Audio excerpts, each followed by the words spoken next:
un nouveau look. Onglerie, coiffure et coupe tendance, coiffure mariée, tissage et extension cheveux, lissage brésilien, extension cils, maquillage. Luminel Béory, Verescalien 4 foot. Salon de beauté Luminel vous présente le journal.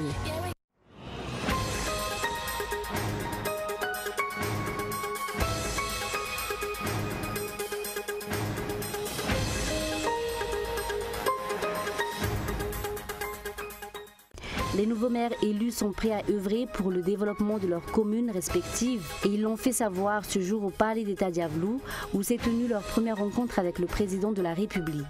Après Yavlou, tous les maires de Malagasy-Mieng ainsi que plusieurs conseillers communaux se sont retrouvés au siège de ce parti. L'augmentation des redevances que doivent payer les grandes entreprises minières dépendra de la révision de la loi sur les grands investissements miniers. Actuellement, cette redevance est de 1%, mais outre cette redevance, ces entreprises paient différentes sortes de taxes et d'impôts à l'État.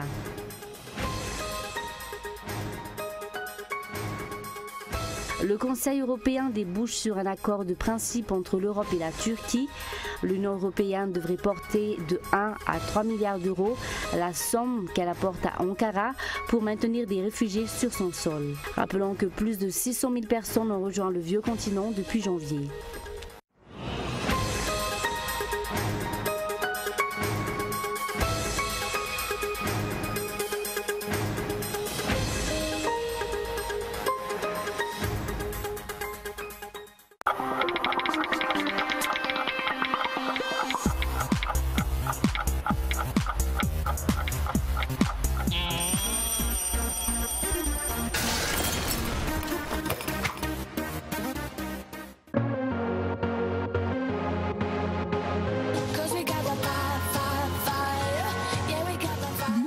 Un nouveau look. Onglerie, coiffure et coupe tendance, coiffure mariée, tissage et extension cheveux, lissage brésilien, extension cils, maquillage. Luminel Béory, Verescalien 4 foot. 034 01 816 59 033 11 859 98. Luminel, osez être la plus belle.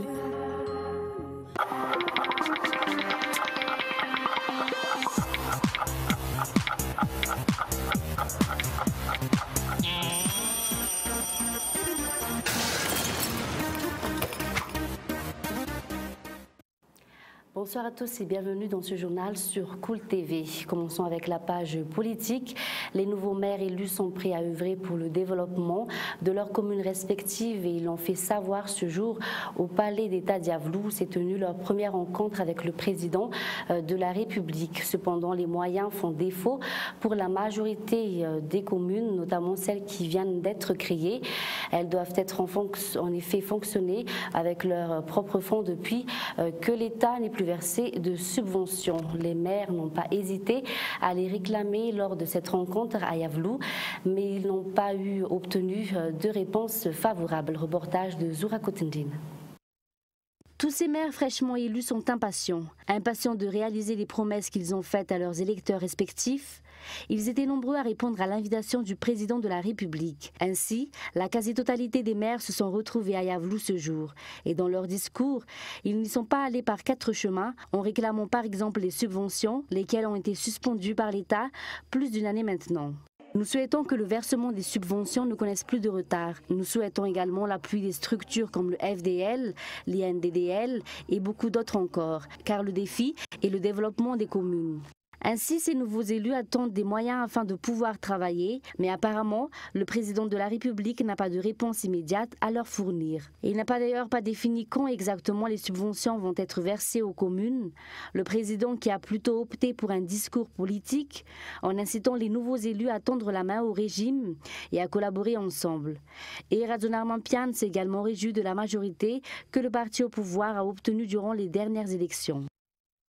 Toujours dans ce contexte, après cette rencontre à Yavlou, les maires et les conseillers communaux élus sous les couleurs du parti MMM se sont retrouvés à un Kiran, siège de ce parti. Une occasion pour ces élus de s'échanger avec les membres du bureau national et de consolider leur acquis. Reportage de Gaëtan Andjiaslav. Après Yavlou, tous les maires de Malagasy-Mieng ainsi que plusieurs conseillers communaux se sont retrouvés au siège de ce parti. Le parti MMM qui dispose d'ailleurs de solides expériences en termes de décentralisation. Ce parti est également l'initiateur de plusieurs projets de loi présentés à l'Assemblée nationale, dont le projet de loi sur la décentralisation pour que la population tire réellement avantage de ce système d'administration. Des échanges d'expériences ont ainsi été au programme de cette rencontre, mais l'occasion a également été saisie par le Bureau national pour donner des directives afin d'assurer une meilleure gestion des communes, notamment face au contexte actuel. D'après Azu Andianenarvelu, président national du parti, le MMM est prêt à utiliser ses expériences en termes de décentralisation en faveur du développement du pays. La rencontre entre le président de la République et les nouveaux maires élus s'est tenue dans le cadre de la célébration de la Journée africaine de la décentralisation et du développement local, célébration à laquelle ont assisté le représentant de l'Union africaine et la représentante résidente du PNUD. Cette année, cette Journée africaine a été axée sur la promotion de la participation des femmes à la gouvernance locale. D'après les résultats des dernières communales, seuls 5% des maires élus sont des femmes, soit 83 maires sur 1676 élus. Ainsi, la participation des femmes dans la vie politique a été fortement encouragée. Explication. Nous savons tous le rôle des femmes dans la gestion de proximité, surtout en Afrique, et sommes déjà rassurés que les conseillères municipales et communales seront nombreuses aussi et comptons sur votre soutien pour augmenter de manière significative leur participation au nom de la parité genre, défendue par l'Union africaine, car l'Union africaine a proclamé cette année 2015 l'année de l'autonomisation et du développement de la femme, et je suis très fière d'entendre ce matin ce discours de la mère. Page économie. L'augmentation des redevances que doivent payer les grandes entreprises minières dépendra de la révision de la loi sur les grands investissements miniers. Actuellement, cette redevance est de 1%, mais outre cette redevance, ces entreprises paient différentes sortes de taxes et d'impôts à l'État. Reportage de Lily Rabiata. Le cours du nickel ne cesse de dégringoler sur le marché international. Le nickel, qui est pourtant le premier produit d'exportation à Madagascar, l'objectif de la principale compagnie minière qui exploite le nickel à Madagascar est de produire 60 000 tonnes de nickel par an, soit l'équivalent de 3% de la production mondiale, d'après les chiffres publiés par l'International Nickel Study Group. À Madagascar, la plupart des entreprises minières paient 1% de redevance à l'État, mais à part cela, certaines compagnies paient également plusieurs sortes de taxes et d'impôts. La loi sur les grands investissements miniers fixe les redevances, les taxes et impôts que doivent payer les entreprises minières. En ce qui nous concerne, la redevance est fixée à 1% car la transformation de nickel se fait à Madagascar. Mais à part cette redevance, nous payons également des taxes et impôts qui sont au nombre de 40. Les principaux bailleurs de fonds de Madagascar réclament l'augmentation jusqu'à 7,5% des redevances payées par les entreprises minières. Par ailleurs, d'après le projet de loi sur le code minier, toutes les entreprises minières doivent remplir les conditions supplémentaires. Un projet de loi vu d'un très mauvais œil par le syndicat professionnel minier de Madagascar. Si ce projet de loi venait à être adopté, aussi bien les grandes compagnies comme Chéri, QMM que les petits exploitants doivent soit être propriétaires du terrain s'ils exploitent, soit signer des bails amphithéotiques. Cela va tuer notamment les petits exploitants. Ce projet de loi devrait passer à l'Assemblée nationale lors de la prochaine session ordinaire. Pour CanalSat Madagascar, nouveau dirigeant rime avec nouvelle appellation et nouvelle chaîne. En effet, CanalSat Madagascar devient Canal Plus Madagascar, lequel a un nouveau directeur général en la personne de Jean-François Dubois. Et avec ce changement, des améliorations seront apportées, notamment concernant le nombre de chaînes disponibles qui est revu à la hausse. Les téléspectateurs peuvent en effet se réjouir car 11 chaînes supplémentaires leur sont proposées dans Novelas TV, TV Braise, A+, Nollywood TV, English Club TV, Eurosport 2, MTV, D17, Télétoon Plus, ICRA, ainsi qu'une chaîne malgache. Tout cela est dans le but de satisfaire davantage la clientèle de Canal+ Madagascar, une clientèle qui pourra également regarder des émissions via leur téléphone ou des tablettes, grâce notamment à MyCanal. Explication. Alors, nous on pense que notre offre, l'offre que propose Canal+ Madagascar, est très adaptée au marché malgache. On a eu de cesse de l'enrichir au cours de ces dernières années. Depuis 2013, je crois qu'on a fait le calcul, on a rajouté près de 30 nouvelles chaînes. Parmi celles-là, il y a en effet des chaînes internationales, mais également des chaînes malgaches. Et je pense que les chiffres parlent pour nous, parce qu'en 2 ans, notre base abonnée a doublé. On a doublé notre activité en 2 ans. Donc c'est vraiment le signe que notre offre est complètement adaptée au marché. Et on s'adresse à toutes les thématiques, donc à toutes les cibles en fait, et tous les membres de la famille, soit le chef de famille, la mère de famille, les enfants. Voilà, on s'adapte à tous les goûts. Donc vraiment, on a à cœur de proposer sur l'ensemble des thématiques les meilleures chaînes possibles. Actualité internationale, le Conseil européen débouche sur un accord de principe entre l'Europe et la Turquie. L'Union européenne devrait porter de 1 à 3 milliards d'euros la somme qu'elle apporte à Ankara pour maintenir des réfugiés sur son sol. Rappelons que plus de 600 000 personnes ont rejoint le vieux continent depuis janvier. France 24. Après des heures de discussion, les 28 sont finalement tombés d'accord. L'Union européenne va aider la Turquie en échange de sa coopération face à l'afflux de réfugiés vers l'Europe. D'une part, la Turquie va prendre des engagements concernant le traitement des réfugiés dans son pays. Et d'autre part, nous nous disons prêts à partager le fardeau de la Turquie.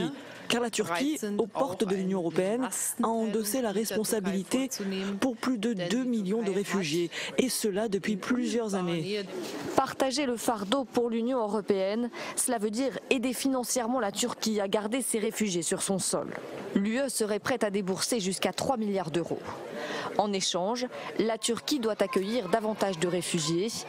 Ankara s'engage aussi à mieux enregistrer les migrants et à améliorer la surveillance de ses frontières, tout en luttant contre les réseaux de trafic d'êtres humains. En plus d'une aide financière, la Turquie pourrait obtenir un assouplissement des conditions d'obtention de visa pour ses ressortissants voyageant dans l'Union européenne. Mais certains pays veulent rester prudents. Nous avons, nous aussi, insisté pour que si libéralisation des visas il doit y avoir avec la Turquie, ce soit sur des bases extrêmement précises et contrôlées. J'ai insisté là-dessus car je considère qu'il ne doit pas y avoir de malentendu ou d'ambiguïté. On le voit, il reste encore beaucoup de points à préciser sur les modalités de cette coopération avec Ankara et notamment sur les engagements réciproques de ce plan d'action. Et puis enfin, LSK, la nouvelle affaire de DSK, l'ancien patron du FMI visé par une enquête pour escroquerie. Le parquet de Paris a ouvert en juillet une enquête préliminaire contre DSK pour escroquerie et abus de biens sociaux en lien avec son ancienne société d'investissement en faillite LSK. Tout de suite les détails avec France 24. On pouvait penser qu'après sa relaxe dans l'affaire du Carlton, Dominique Strauss-Kahn en avait définitivement terminé avec ses tracas judiciaires.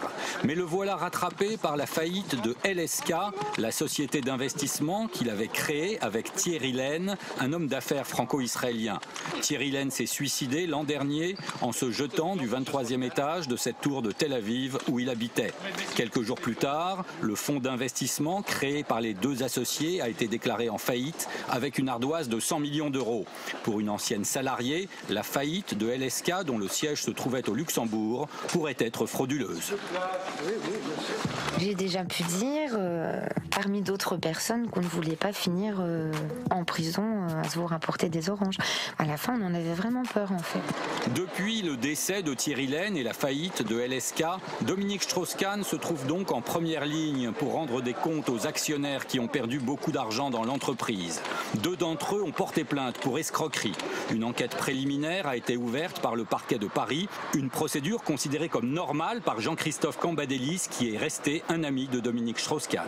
Il il y a eu visiblement une faillite d'une entreprise qu'il présidait et voilà, il y a une enquête qui est menée parce que 100 millions c'est pas rien quand même. C'est pas normal que lorsqu'il y a une faillite de cette importance avec un suicide à la clé du manager, il y ait une enquête.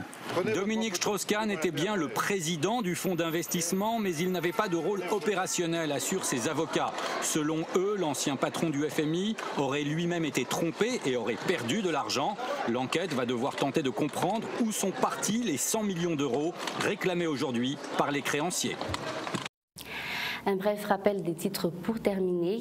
Les nouveaux maires élus sont prêts à œuvrer pour le développement de leurs communes respectives et ils l'ont fait savoir ce jour au Palais d'État d'Yavlou où s'est tenue leur première rencontre avec le président de la République. L'augmentation des redevances que doivent payer les grandes entreprises minières dépendra de la révision de la loi sur les grands investissements miniers. Actuellement, cette redevance est de 1%, mais outre cette redevance, ces entreprises paient différentes sortes de taxes et d'impôts à l'État. Et puis enfin, le Conseil européen débouche sur un accord de principe entre l'Europe et la Turquie. L'Union européenne devrait porter de 1 à 3 milliards d'euros la somme qu'elle apporte à Ankara pour maintenir des réfugiés sur son sol. Fin de ce journal. Merci de votre attention. Bonne soirée à tous et au revoir.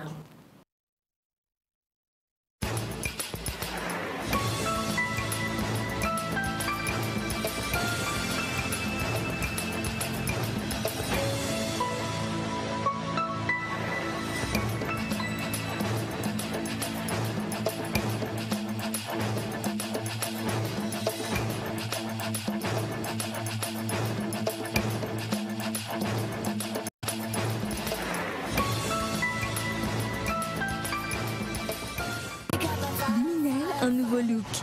Onglerie, coiffure et coupe tendance, coiffure mariée, tissage et extension cheveux, lissage brésilien, extension cils, maquillage.